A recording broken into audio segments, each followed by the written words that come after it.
국세청은 변칙적 국제거래를 이용해 편법으로 부를 승계한 혐의가 있는 10개 중견기업 사주와 관련 기업에 대해 강도 높은 세무조사에 착수했습니다. 특히 이러한 수법으로 부를 대물림한 기업가 11명을 적발한 국세청은 이들로부터 모두 2,700억 원을 추징했는데요. 자세한 소식 정희정 기자가 보도합니다. 국세청이 조세피난처 등 해외에 재산을 빼돌려 변칙적인 상속과 증여를 한 혐의가 있는 10개 업체에 대해 세무조사에 착수했습니다. 이들은 연매출 1,000억 원에서 5천억 원 규모의 중견기업들로 창업 1세대에서 2세대로 현재 경영권 승계가 진행 중인 것으로 알려졌습니다. 업종별로 살펴보면 이들은 해외에 법인을 둔 의류 제조업체와 해운업, 전자, 기계업체 등이며 고액 부동산이나 금융자산을 보유한 대재산가도 포함되어 있습니다.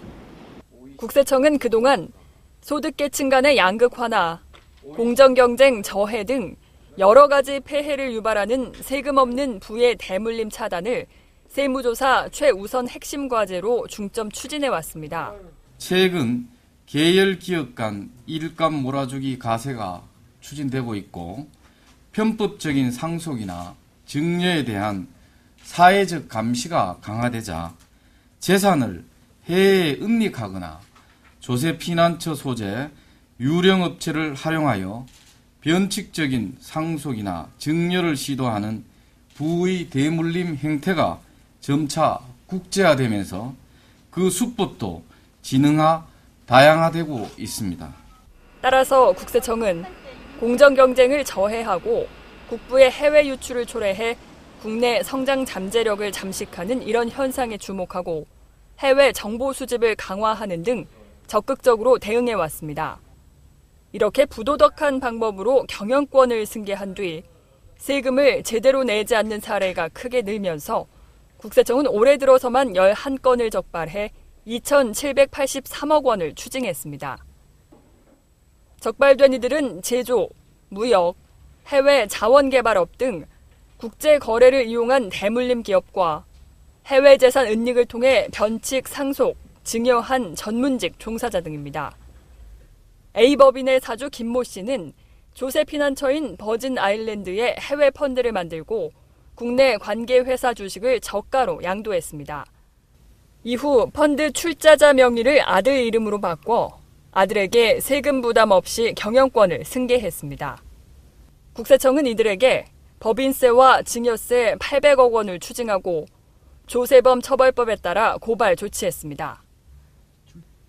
한편 자원개발업체 사주 정모 씨는 버진 아일랜드에 본인 명의로 페이퍼 컴퍼니를 세운 뒤 회사로부터 자원개발 투자금을 끌어들였습니다.